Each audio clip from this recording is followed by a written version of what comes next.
Ibu, shalom, Bapak ya, karena saya lihat Ibu di sana ada satu, ya. Baik, saya sangat bersyukur bisa bersama-sama dengan Bapak di sini dan sekaligus juga segan karena gurunya ada di sini. Baik, terima kasih. Kita akan membuka firman Tuhan pada malam hari ini berbicara tentang kuasa yang terselubung. Untuk menjadi pengantar khotbah kita ambil di dalam kitab Roma pasal yang ke-11 ayat 36. Roma pasal 11 ayat yang ke-36. Kita membaca secara bersama-sama. Dua-dua ya. Sebab segala sesuatu adalah dari Dia dan oleh Dia dan kepada Dia. Bagi Dialah kemuliaan sampai selama-lamanya. Sekali lagi saya baca. Sebab segala sesuatu adalah dari Dia dan oleh Dia dan kepada Dia, bagi Dialah kemuliaan sampai selama-lamanya. Bapak-bapak yang terkasih di dalam Tuhan, ketika berbicara ayat ini, tidak ada satupun kata untukku, untuk saya, untuk istriku, untuk anakku, untuk orang tuaku, untuk mertuaku, tidak ada. Sebab segala sesuatu adalah dari Dia dan oleh Dia dan kepada Dia, bagi Dia. Inilah tujuan dan kesimpulan khotbah kita pada malam hari ini. Dari Dia, oleh Dia, kepada Dia, bagi Dia. Aku ada di dunia ini karena Tuhan, dan Tuhanlah yang memelihara aku ada di dunia ini. Aku dipelihara oleh Dia, dan aku hidup di dunia ini tujuanku untuk Dia. Dan segala apapun yang kukerjakan, baik kepintaranku, baik itu yang kulakukan, untuk Dia. Bagi Dialah kemuliaan sampai selama-lamanya. Inilah kesimpulan khotbah kita pada malam hari ini. Bapak-bapak yang ada di tempat ini, kalau dilihat dari sisi umur, ada yang saljunya masih 50%, ada yang saljunya sudah 100% seperti Opung Tobing gitu ya. Ya. Suatu saat kita akan meninggalkan segala sesuatunya di dunia ini. Kalau saya belum ada saljunya gitu. Perjuangan masih harus terus lanjut untuk melayani Tuhan. Nah, kalau kita melihat bicara tentang kuasa yang terselubung, untuk apa kita ada di dunia ini Bapak Ibu? Untuk apa Bapak-bapak ada di sini? Apakah karena dihubungi oleh pengurus, atau karena tujuan kita ini jelas? Itu sebabnya di dalam hidup ini Bapak Ibu, Bapak-bapak yang terkasih di dalam Tuhan, harus kita tetapkan apa yang akan menjadi tujuan hidup kita. Orang mungkin mempunyai tujuan hamuraun, hagabeun, hasangapun, maka dia akan melakukan segala cara untuk mamora, akan melakukan segala cara untuk gabe, akan melakukan segala cara untuk sangap, walaupun itu melanggar firman Tuhan. Tetapi ketika kita menetapkan tujuan kita, tujuan saya adalah kerajaan Allah, kerajaan Tuhan, maka semua investasi saya harus mengarah ke sana. Anak-anak saya harus mengarah ke sana. Tujuan hidup saya harus mengarah ke sana. Maka kalau misalnya di dalam khotbah untuk teman hidup bagi yang belum menikah di USU misalnya begitu, kalau salah memilih teman hidup, kita akan terseok-seok untuk menuju tujuan itu. Tujuan kita adalah ke sana Bapak Ibu. Itu sebabnya hidup kita inilah sebuah perjalanan. Di tengah jalan akan selalu ada godaan. Ini seharusnya tujuan kita lurus ke sana. Tapi di tengah jalan kadang ada persimpangan yang membawa kita ke jalan yang sesat ke sana. Sehingga ketika kita semakin tersesat, ada persoalan di sini, kita harus balik lagi dan kemudian melanjutkan perjalanan lagi. Maka sering sekali kita yang akhirnya sudah sampai ke tahap di sini, kita masih di sini karena apa? Karena kita salah memilih jalan di sini. Itu sebabnya Alkitab katakan ada yang terdahulu bisa terbelakang, ada yang terbelakang bisa terdahulu. Saya ingat sekali apa kata Abang Kristopel sama saya. Saya pernah bilang sama abang ini, kesulitan kita untuk melayani orang tua, apalagi bapak memang gitu ya. Karena apa? Karena orang tua ini sering mengatakan, sebelum kau baca itu aku udah tahu gitu. Tapi seperti bercanda waktu itu abang ini bilang begini, edok ko datongan ai horbo pe pinggol nado parjolo keluar tarida kan gitu, keluarga yang kerbau yang baru lahir kan, tanduknya nggak ada. Tapi seiring berjalannya waktu, akhirnya tanduk ini yang lebih panjang dari kupingnya dan lebih kuat, Bapak. Inilah yang sering terjadi di dalam kehidupan kita. Kita puas dengan apa? Dengan kuping itu tadi. Ya cukuplah seperti ini saja. Padahal Alkitab katakan kita harus bertumbuh. Kenapa? Karena perjuangan kita bukan melawan darah dan daging, tetapi melawan penguasa-penguasa di udara, roh-roh yang sekarang bekerja di antara orang durhaka. Dia bisa memakai, tanda kutip ya, orang yang paling dekat dengan kita, istri kita. Alkitab jelas mengatakan itu. Petrus, ketika Tuhan katakan, siapakah aku menurut kalian? Engkaulah Mesias, anak Allah yang hidup. Yesus katakan apa? Berbahagialah engkau Petrus bin Kefas. Berbahagialah engkau Petrus, kan gitu. Sebab bukan manusia yang mengatakan itu, tetapi Allah gitu.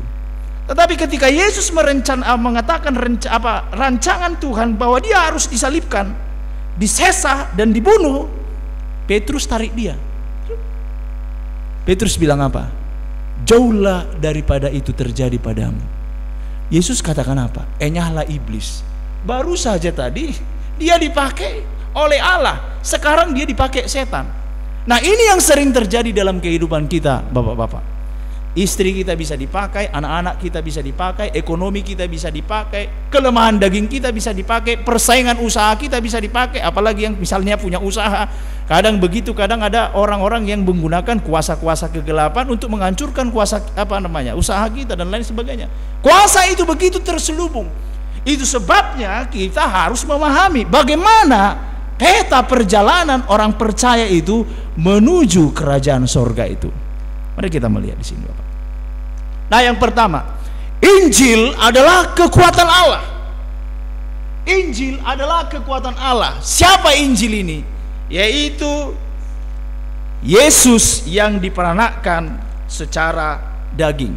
Memang sekarang ada perdebatan, apakah Injil itu adalah Yesus Kristus saja atau Injil itu plus perbuatan baik.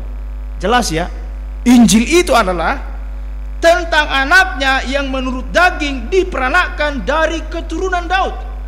Dan Injil itu telah dijanjikannya sebelumnya dengan perantaraan nabi-nabinya dalam kitab suci. Waktu manusia jatuh ke dalam dosa, Yesus dijanjikan melalui janji keturunan perempuan ini akan meremukkan keturunan ular itu. Itu namanya proto-evangelium. Jadi inilah sebenarnya yang paling dibutuhkan manusia untuk menghadapi persoalan yang akan terjadi di masa yang akan datang ketika manusia itu jatuh ke dalam dosa. Bapak Ibu, Injil adalah kekuatan Allah. Karena apa? Semua manusia telah jatuh kepada penghukuman Allah. Apa maksudnya ini? Tentu kita pernah mendengar kisah Bali 2 ya, Bali 9 ya, Bali 9. Ada 9 narapidana narkoba, 9 orang Australia itu divonis mati. Dan mereka terus mengajukan gerasi-gerasi kepada presiden, tapi ditolak. Pertanyaannya adalah kapan sebenarnya dia sudah mati? Apakah ketika ditembak mati atau ketika divonis mati? Jawabannya adalah ketika sebenarnya dia sudah divonis mati. Kita ini manusia sudah divonis mati oleh apa? Oleh dosa itu. Kenapa? Karena semua manusia telah jatuh kepada penghukuman Allah. Sudah divonis, tinggal nunggu waktunya ini kapan dieksekusi. Maka yang bisa menyelamatkan orang yang divonis mati di dalam penjara yang terpidana narkoba itu hanya apa? Grasi presiden. Dari situlah berasal dari kata grace. Jadi tidak ada satupun manusia yang bisa lepas dari apa? Dari vonis mati itu selain anugerah Tuhan. Dan itulah yang dinantikan oleh manusia. Di mana itu? Jadi kalau berbicara Injil adalah kekuatan Allah, semua manusia telah jatuh kepada penghukuman Allah. Non-Yahudi, apa yang dilakukan non-Yahudi sehingga mereka itu dihukum oleh Tuhan? Kalau kita membaca Roma pasal 1 ayat 30, Roma pasal 1 itu Bapak-bapak, ayat 32, mulai ayat 18 sampai ayat 32 itu digambarkan dari situ bahwa manusia telah menindas kebenaran dengan kelaliman. Mereka menggantikan Allah dalam bentuk apa? Dalam bentuk manusia setengah dan manusia dalam bentuk yang lain. Ada hewan misalnya, setengah manusia setengah binatang. Itu menindas kebenaran. Mereka membuat gambar Allah dengan gambar yang menyerupai apa? Binatang yang melata, burung-burung, binatang yang berkaki 4, atau binatang yang menjalar. Apa yang akhirnya terjadi kepada mereka? Allah menyerahkan mereka kepada pikiran-pikiran yang terkutuk. Itu sebabnya kita melihat hukuman Allah itu kepada mereka. Oleh karena mereka menggantikan kemuliaan Allah, mereka mencemarkan diri mereka. Hukuman apa itu? Penyimpangan seksual, Bapak Ibu. Jadi homoseks, lesbian, seks yang tidak terkendali, perselingkuhan, itu terjadi dari mana? Dimulai dari sinkritisme. Dosa perzinahan secara rohani itu akan mengakibatkan dosa perzinahan secara jasmani. Itu sebabnya kalau kita melihat di agama-agama perjanjian lama di luar bangsa Israel, mereka itu penyimpangan seksualnya begitu tinggi sekali. Bahkan kalau mereka beribadah, mereka ada namanya pelacur bakti dan semburit bakti. Dan apa yang terjadi? Maka mereka mempunyai persoalan-persoalan di dalam hal kesehatan. Makanya sampai sekarang kenapa HIV/AIDS itu tidak bisa disembuhkan dan lain sebagainya? Ya, saya melihat itu hukuman Tuhan. Supaya apa? Kalau misalnya virus HIV/AIDS ini bisa disembuhkan, orang akan leluasa, Bapak Ibu. Jadi yang non-Yahudi menggantikan kemuliaan Allah dengan gambaran yang mirip manusia. Mereka menyembah patung, ya termasuklah ya suku-suku kita dulu ya, orang-orang Batak gitu, menyembah itu. Maka tak heran istrinya juga banyak-banyak. Nah, lalu yang berikutnya, orang Yahudi bagaimana? Mereka mengetahui hukum Allah tetapi melanggar hukum Allah, dipercayakan firman Allah, tetapi justru mereka yang melanggar firman Tuhan. Jadi baik itu non-Yahudi, termasuklah kita ini masuk dalam kumpulan orang Yahudi, baik itu orang Yahudi, semua telah jatuh kepada penghukuman Allah. Tidak ada yang bisa melepaskan mereka dari hukuman Allah. Nah, lalu yang berikutnya, manusia itu akan dihakimi, Bapak Ibu. Dan Alkitab mengatakan di dalam Roma pasal 3 ayat 20 sampai 21, akan dihakimi manusia itu menurut apa? Kebenaran hukum Taurat. Jadi hukum Taurat itu bukan menyelamatkan kita. Kalau itu dibacakan tiap minggu, Bapak Ibu, mulai hukum Taurat yang pertama sampai hukum Taurat yang ke-10, sebenarnya tujuannya untuk apa sebenarnya? Kalau kita perhatikan di dalam Roma pasal 3 ayat 20 itu dikatakan, supaya tersumbat setiap mulut dan seluruh dunia jatuh ke bawah hukuman Allah. Jadi tujuan hukum Taurat itu supaya menyumbat setiap mulut. Istilahnya begini, kalau saya bacakan 10 hukum Taurat di sini, Bapak Ibu, kira-kira ada nggak di antara kita yang tidak melanggar hukum Taurat yang pertama sampai hukum Taurat yang ke-10? Tidak ada kan? Semua pasti akan tersumbat setiap mulut. Jadi kalau ada orang yang mengatakan masuk surga itu membenadengkan harus sempurna. Bisakah perbuatan baik itu menyelamatkan manusia? Bisa, tapi harus sempurna. Tidak ada satupun celah, tidak ada satupun yang melanggar. Dan hanya satu tanda kutip manusia yang sempurna melakukan hukum Taurat. Makanya hanya satu yang bisa dibenarkan, hanya satu yang benar di kolong langit ini. Siapa dia?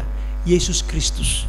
Jadi manusia tidak ada satupun. Makanya ketika manusia itu nanti akan dihakimi, maka habislah manusia itu, karena hukum Taurat itu menuntut kesempurnaan. Jadi satu alat atau tools Allah untuk menghakimi manusia adalah hukum Taurat. Tapi bisakah kita selamat? Tidak ada satupun yang bisa selamat. Itu sebabnya ada alternatif yang kedua.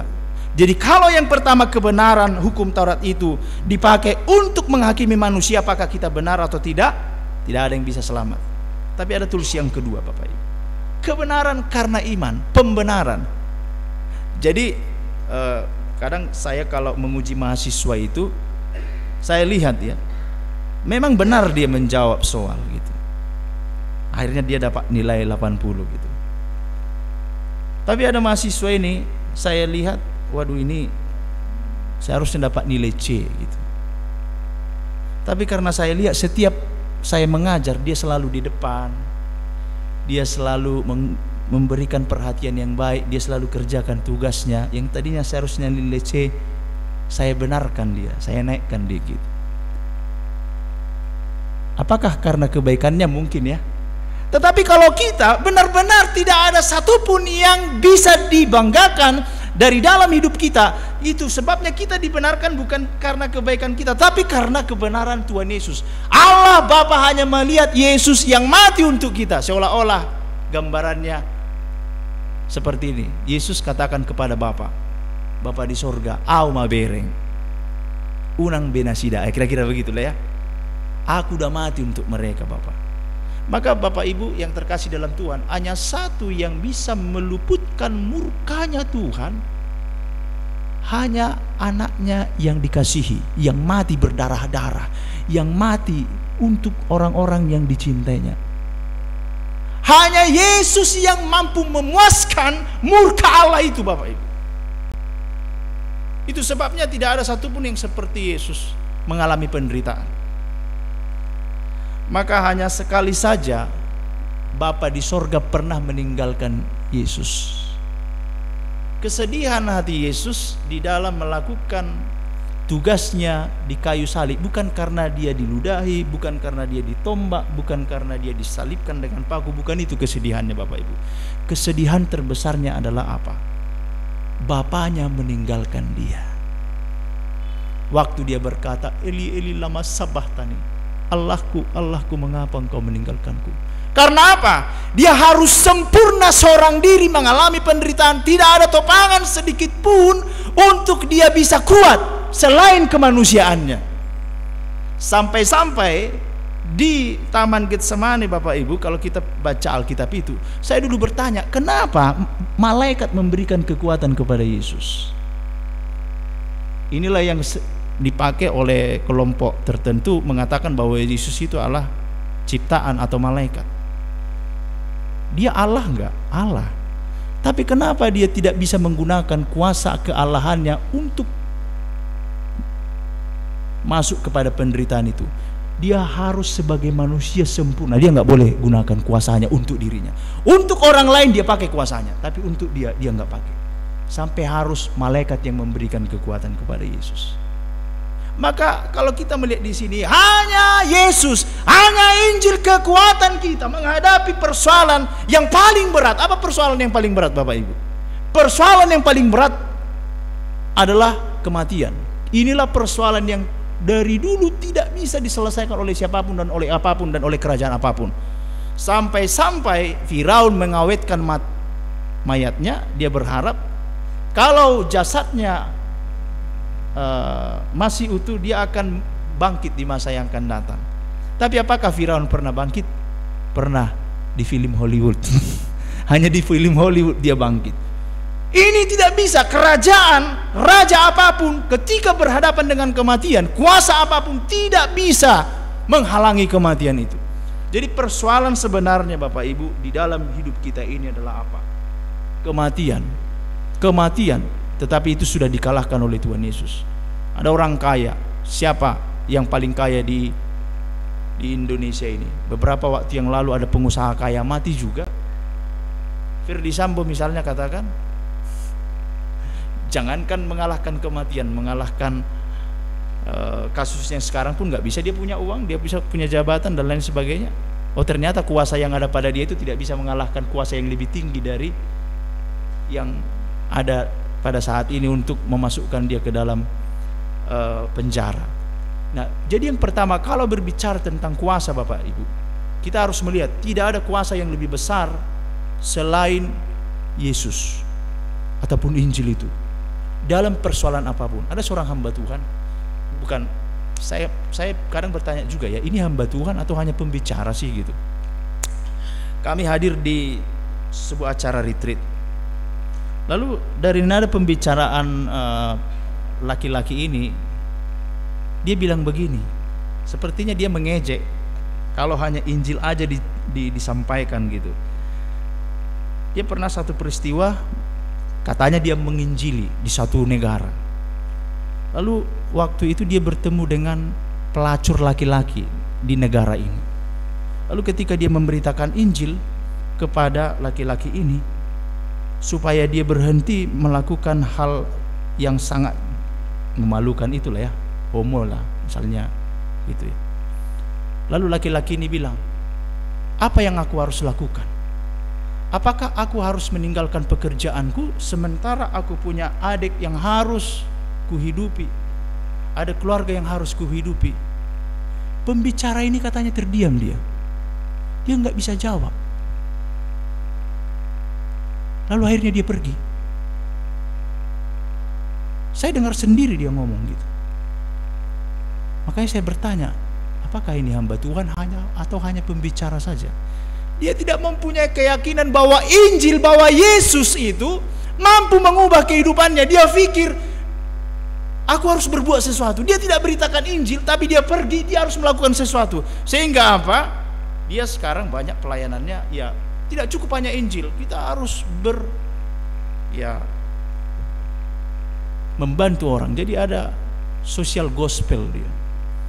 Bukankah ketika Petrus masuk ke bait suci, dia melihat ada orang yang lumpuh ya?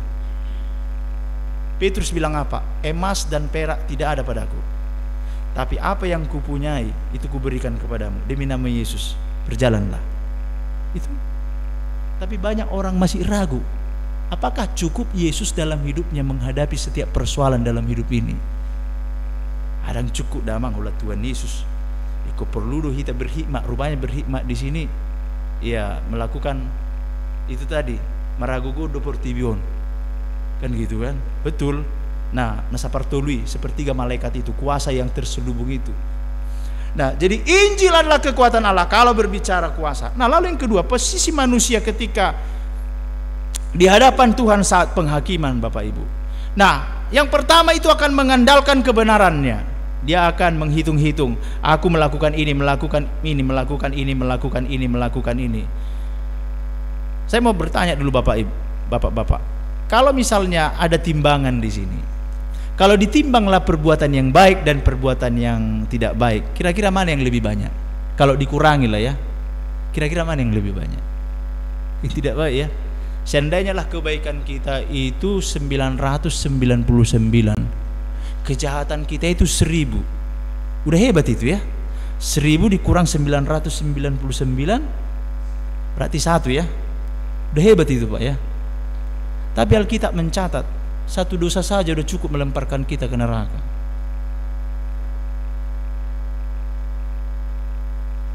Artinya apa?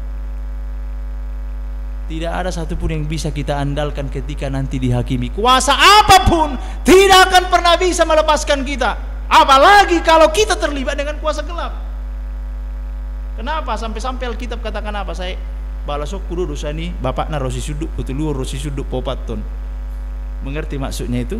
Aku yang terlibat dengan kuasa yang gelap itu, keturunan yang pertama anakku, keturunan yang kedua cucuku, keturunan yang ketiga cucu anakku, keturunan keempat cucunya cucuku. Seram gak itu? Seram ya. Lalu kita mengandalkan kebenaran kita. Apalagi misalnya pada acara Malua. Itu kemarin waktu anak Bang Arpojen Malua, saya masih dengar itu ungkapan, mulai hari ini kaulah yang menanggung dosamu, kata. Satu acara Malua ya, selama ini bapakmu yang menanggung dosamu, sekarang kaulah yang menanggung dosamu, kan gitu. Padahal tiap minggu dibacakan, saya balasok kudo rosi sudut pobtuluor rosi sudut popaton. Jadi jangan sampai bapak-bapak kalau misalnya ada acara Malua jangan kita bilang begitu ya, terbalik. Jadi mungkinkah ada kebenaran kita? Enggak. Seandainya pun mulai sejak lahir aku tidak berdosa sampai mati, dosa bapakku itu aku harus tanggung kan, yang dia lakukan. Udah cukup gitu. Nah itu sebabnya ketika kita dihadapkan Tuhan pada saat penghakiman, apakah mengandalkan kebenaran? Karena apa? Seluruh dunia jatuh ke bawah hukuman Allah. Mengandalkan dibenarkan oleh iman saja. Inilah yang akan kita andalkan. Kuasa Injil, kuasa Kristus, bukan kuasaku, bukan kebenaranku, bukan kekuatanku. Maka tidak ada satupun di antara kita yang mengingat-ingat kebaikan kita, kebenaran kita. Aku lebih baik dari bapak yang sana, aku lebih baik dari bapak yang sana, aku tidak pernah berjudi. Nah, mungkin kita tidak pernah berjudi, tapi dosa yang lain. Dan ini membuat orang menjadi sombong, merasa lebih benar dari yang lain. Nah, lalu yang berikutnya kita melihat orang yang mengandalkan kebenaran, iman, itu memperoleh kasih karunia. Kalau sudah dibenarkan, udah aman kita, udah tenang gitu hidup ini. Mati pun kapan nggak takut lagi. Saya harap di sini semuanya sudah tahu ya, kalau udah mati kemana kan gitu. Jangan seperti waktu kami pelayanan di tanah Jawa, Siantar, ada opung-opung. Saya tanya lah begini, opung anggo mati yang noko tu dia. Tahu Bapak Ibu apa jawabannya? Rencanana pestana di son, dikubur di Porsea katanya. Bayangkan.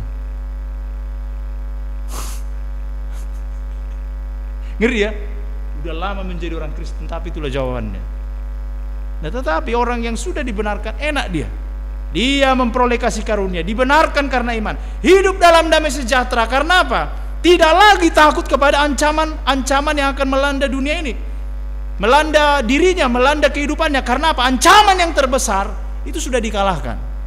Tahun 2023 katanya ekonomi dunia ini, ekonomi global ini akan suram, kata Pak Jokowi. Belum pernah dia berkata seperti itu. Maka ada beberapa orang sudah mulai katanya nanam ubi jalar di kampung. Kita nggak tahu betul gak itu. Ayo nanam ubi jalar di kampung. Tetapi orang yang di dalam Tuhan, dia memiliki pengharapan. Sorga saja diberikan, anaknya saja diberikan, bagaimana mungkin dia tidak mengaruniakan segala sesuatu kepada kita? Ya tenang, hadapi aja lah. Ya mau gelap kata mereka, ya gelaplah di situ. Sekalipun pohon ara tidak berbuah, kambing domba tidak menghasilkan, tapi aku akan beria-ria di dalam Tuhan. Diberikan jalan masuk, beroleh jalan masuk. Itu sebabnya waktu Yesus mati di kayu salib, tirai di bait Allah itu terbelah dua ya. Artinya apa? Selama ini harus ada perantaranya imam besar, yaitu manusia. Sekarang enggak lagi. Imam besar kita yaitu Yesus di sorga, dia menjadi imam perantara. Dia menjadi pendua syafaat bagi kita Bapak Ibu. Jadi kalau misalnya enggak ada pun mendoakan kita manusia, ingatlah satu hal. Ada satu orang yang mendoakan kita di hadapan Bapa. Bahkan sebelum kita ada di dunia ini, Yesus sudah berdoa untuk kita. Ingat di dalam kitab Yohanes, Yesus berdoa untuk murid-muridnya. Yesus selalu katakan, bukan hanya kepada mereka ini saja aku berdoa Bapa, tetapi kepada mereka yang percaya kepada pemberitaan. Wah, luar biasa ya. Belum ada kita di dunia ini, tanda kutip ya, jadi manusia. Masih di tubuh opung kita. Tuhan Yesus sudah mendoakan kita ketika kita nanti menjadi manusia. Dibenarkan karena darahnya. Bapak yang terkasih dalam Tuhan, kebayang nggak ya kalau misalnya Pak Jokowi datang ke sini, lalu Pak Jokowi memilih opung inilah, terlalu tua kali ya jadi anaknya ya, atau Pak Eri lah, dimasukkanlah ke daftar keluarga, entah bagaimana lah itu kan. Bapak Jokowi, Joko Widodo, Ibu Riana, anak nomor 1, anak nomor 2, anak nomor 3 si Kaisang, lalu dibuatlah anak nomor 4 Eri Purba menjadi anak angkat. Gimana Pak? Enak ya? Enak ya? Enak kali ya? Tapi sampai kapanpun kayaknya nggak mungkin itu ya. Bukankah luar biasa sekali kalau ada kartu keluarga kerajaan sorga itu, kartu keluarga kerajaan sorga, Bapa, Anak, dan Roh Kudus. Lalu ada daftar anak-anak angkatnya. Oleh karena apa? Oleh karena dibenarkan, oleh karena darah Yesus. Maka siapakah yang bisa masuk ke dalam kerajaan sorga? Bukan orang baik, bukan orang yang benar tanda kutip, bukan orang yang berpengaruh, bukan pendeta, bukan penginjil, tetapi apa? Orang yang mempunyai hubungan darah dengan pemilik sorga itu. Titik. Jadi hubungan darah lah yang membuat aku dibenarkan. Maka kita memanggil Allah itu Bapa. Bapa.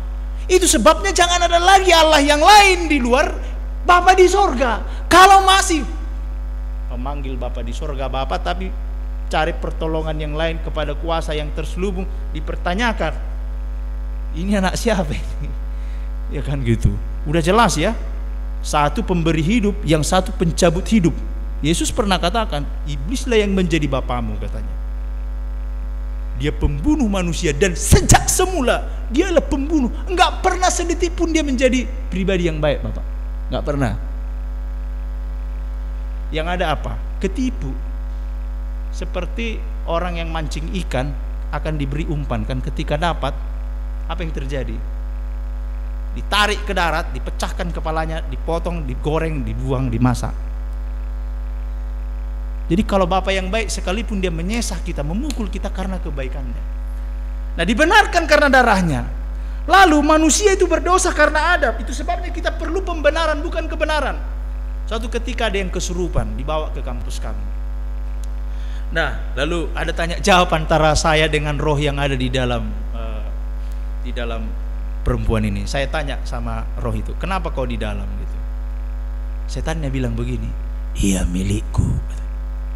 Lalu saya bilang, saya mau ngomong dulu dengan dia, lepaskan dia. Lalu singkat cerita, akhirnya dia sadar. Saya bilang sama perempuan ini, Dek, kata setan kau miliknya.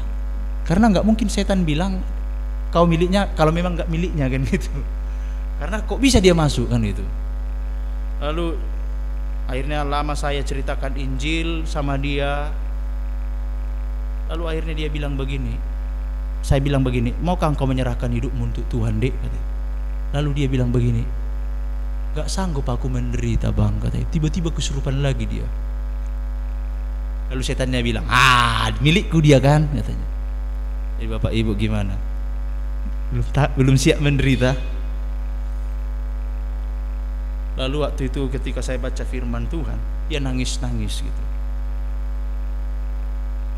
Dia bilang begini, aku mau kembali ke surga, aku mau kembali ke surga. Lalu saya bilang sama roh itu, kau telah memilih untuk tidak melayani Tuhan, maka kau dibuang dari surga. Dari situ saya belajar, Bapak Ibu, orang yang tak mau melayani Tuhan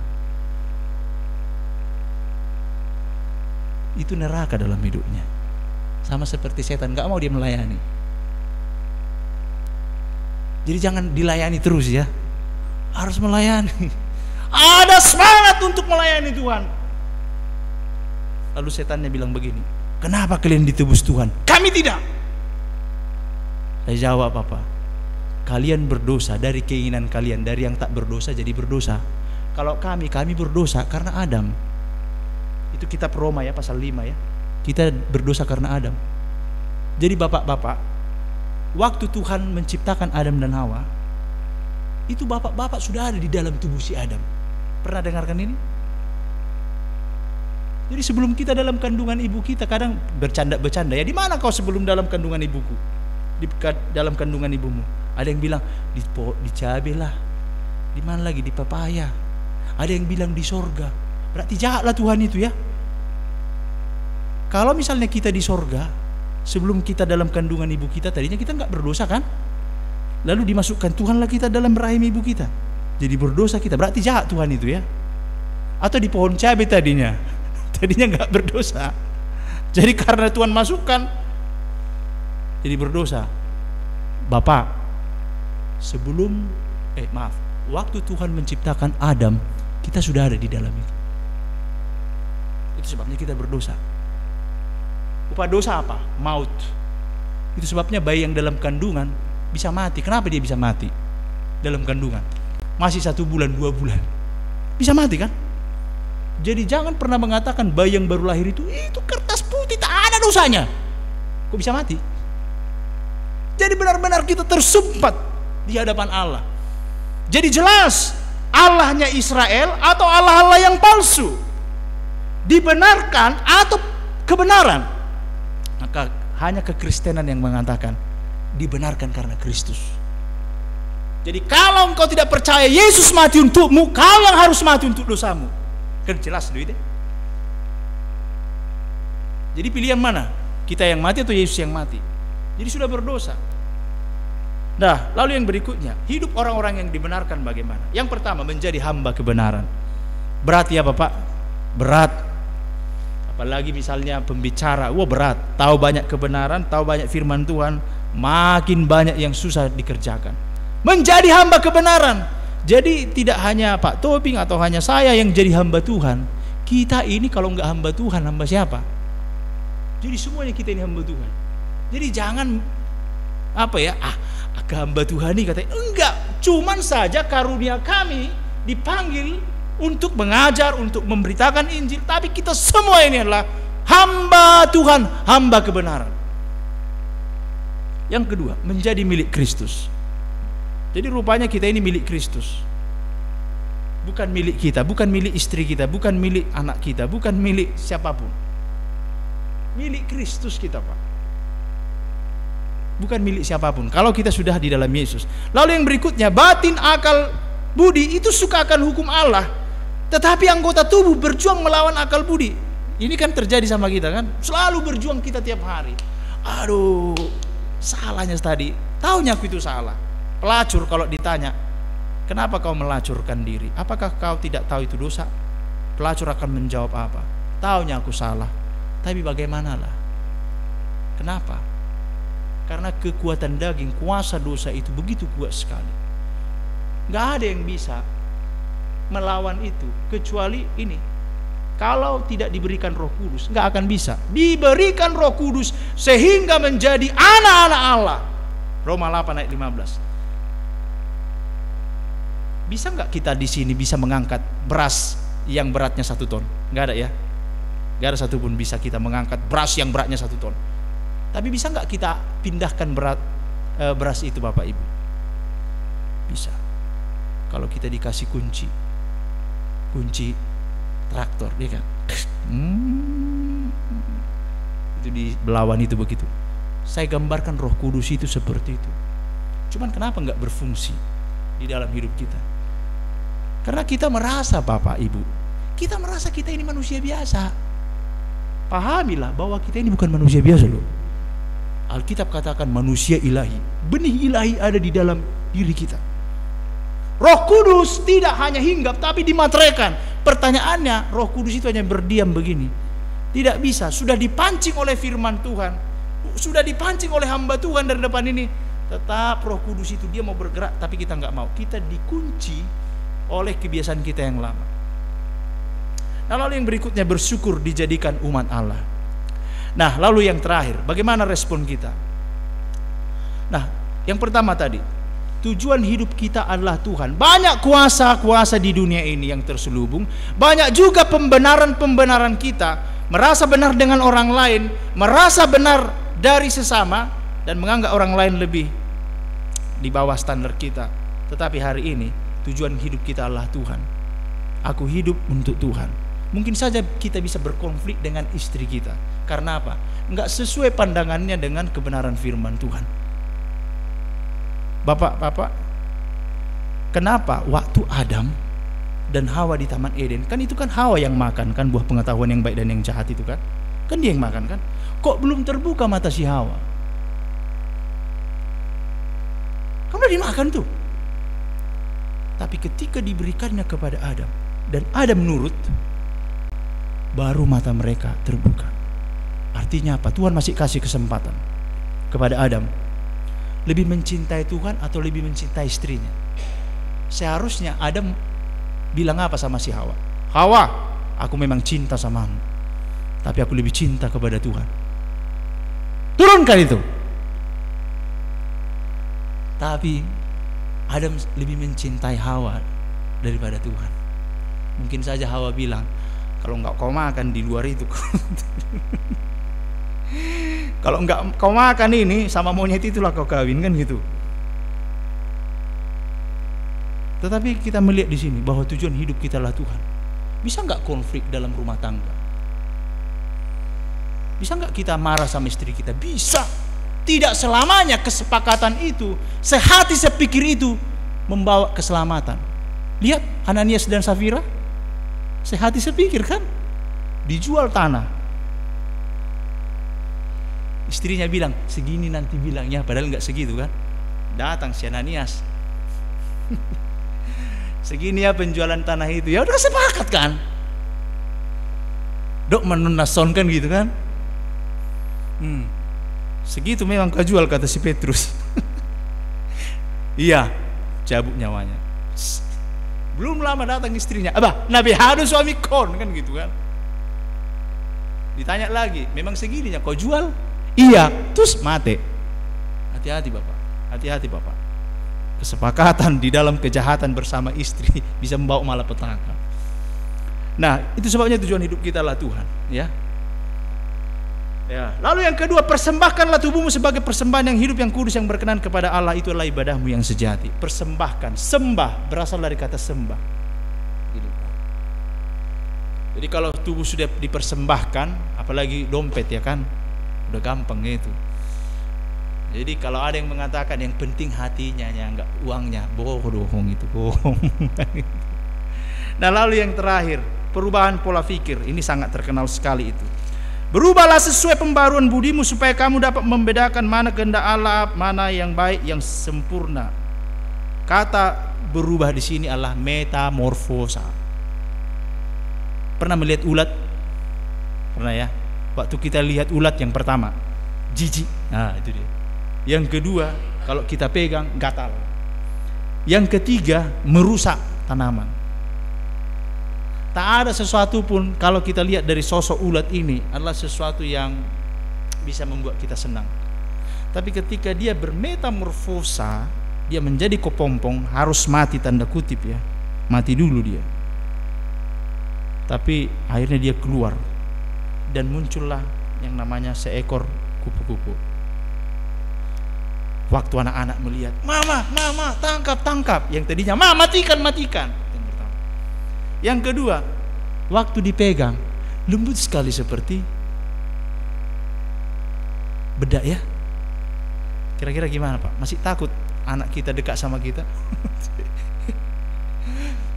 Yang ketiga, dia membantu penyerbukan.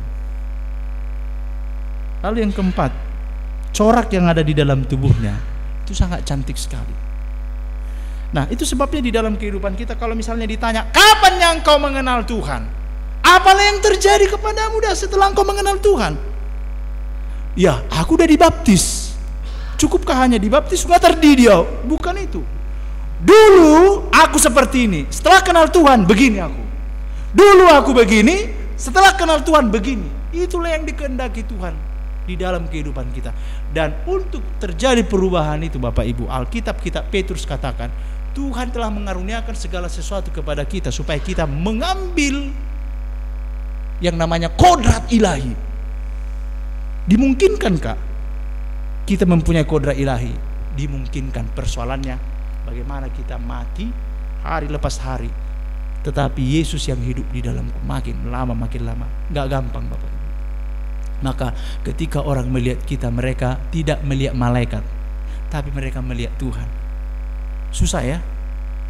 Mother Teresa ketika dia membawa orang yang sakit kusta itu, dikumpulkannya di satu tempat sehingga menarik perhatian dunia.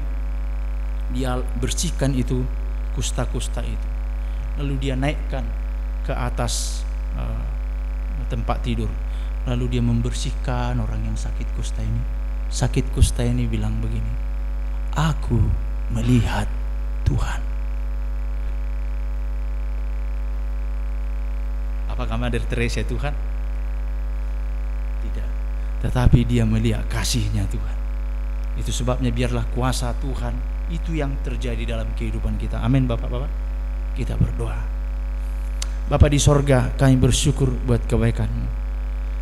Kami bersyukur karena Injil telah dinyatakan kepada kami, dan kami dimateraikan oleh Roh Kudus yang memampukan kami untuk hidup di dalam kebenaran, hidup dalam damai sejahtera.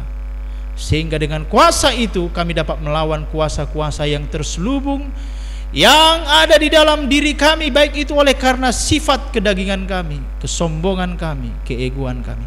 Tapi kami mau Kristus yang terus bekerja dalam diri kami, sehingga terjadi pola pikir, sehingga kami semakin tajam melihat, mendengar, merasakan apa yang menjadi kehendak Allah, apa yang baik, yang sempurna, dan yang berkenan kepada Tuhan. Mampukan kami Tuhan, tidak hanya sebagai orang-orang yang dilayani, tapi kami mau terus bekerja membawa jiwa-jiwa kepadamu. Di dalam nama Tuhan Yesus kami berdoa dan mengucap syukur. Amin.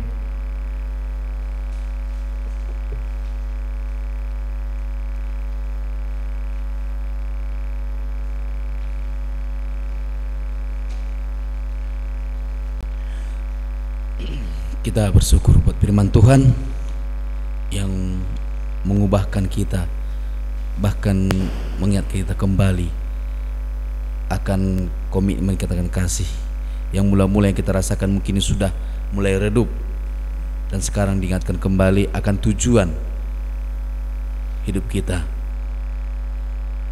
Biarlah jelas dan nampak tujuan hidup kita, bisa dinikmati orang. Ketika orang melihat hidup kita, kita saksikan hidup kita yang benar, orang melihat Kristus yang hidup di dalam kita sehingga percaya kepada Kristus. Itulah keselesaian hidup yang paling berharga, yang paling mahal. Ketika kita orang melihat Kristus ada hidup dalam kita melalui sikap dan perbuatan kita, sehingga orang percaya kepada Kristus yang kita percaya itu. Amin. Bapak kasih Tuhan, kita akan memberikan yang terbaik bagi Tuhan melalui persembahan kita. Kita angkat pujian kita nomor 4. Sungguh ku bangga Bapa punya Allah seperti Engkau.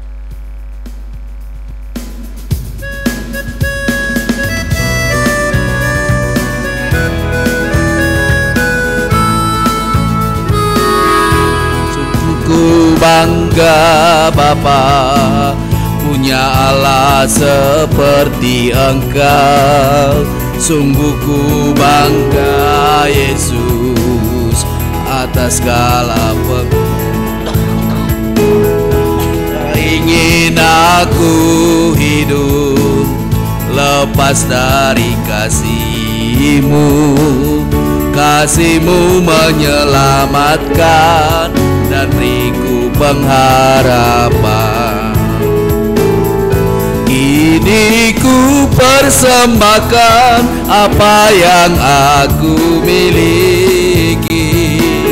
Memang tiada berarti bila dibanding dengan kasih-Mu. Namun ku ingin memberi dengan sukacita di hati, karena ku tahu ini menyenangkan hati-Mu.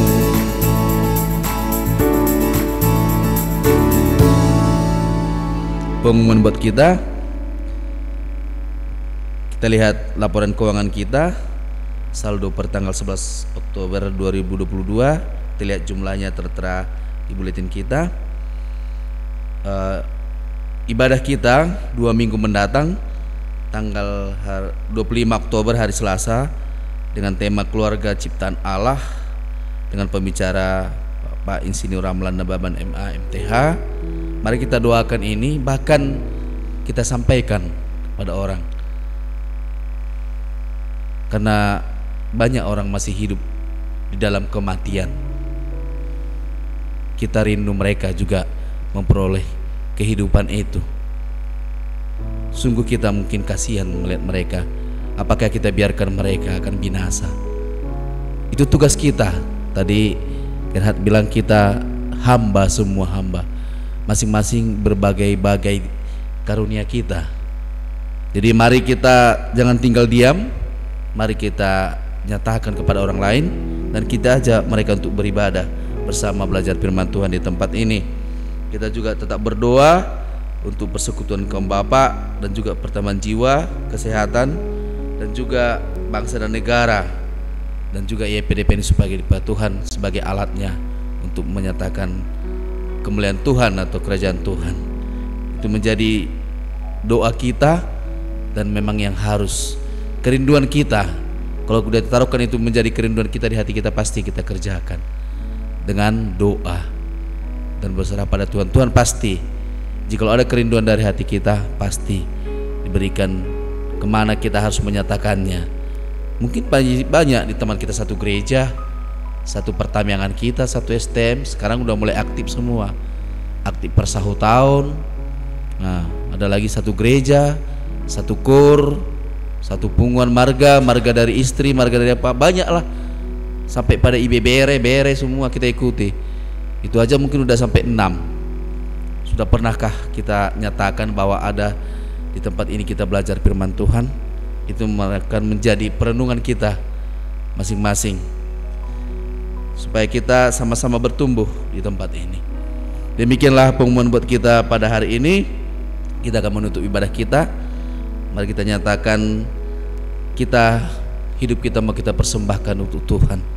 Mari kita nyatakan, segenap hatiku, segenap jiwaku kan ku sembah Kau Yesus Tuhan.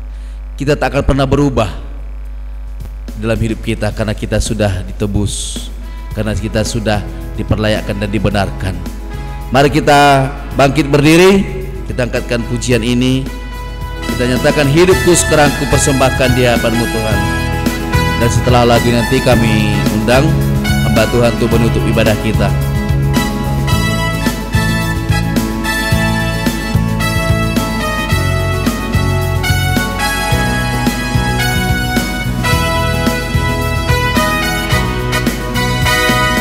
Hidupku sekarang ku persembahkan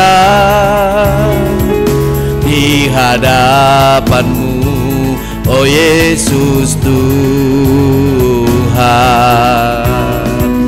Terimalah sekarang persembahanku, korban yang harum dan menyenangkan-Mu. Segenap hatiku, segenap jiwaku kan ku sembah Kau Yesus Tuhan. Kan ku sembah Kau Yesus Tuhan.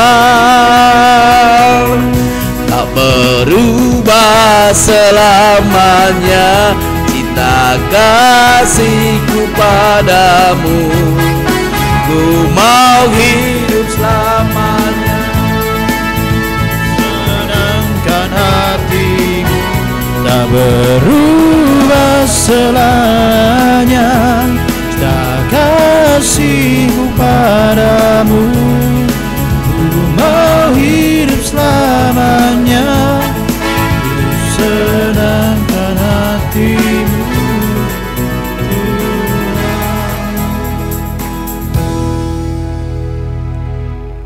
Di waktu yang masih Tuhan berikan kepada kami, di usia yang masih tersisa di hadapan kami, biarlah kiranya Tuhan yang mengajari, menolong kami semuanya, sehingga waktu yang masih ada kami pakai untuk maksud dan pekerjaan Tuhan, dan dapat membawa dampak dan pengaruh kepada banyak orang di sekitar kami Tuhan, sehingga kami didapati menjadi hamba yang setiawan dan yang akan masuk ke dalam kerajaan-Mu kelak dengan tidak menundukkan wajah kami di hadapan-Mu.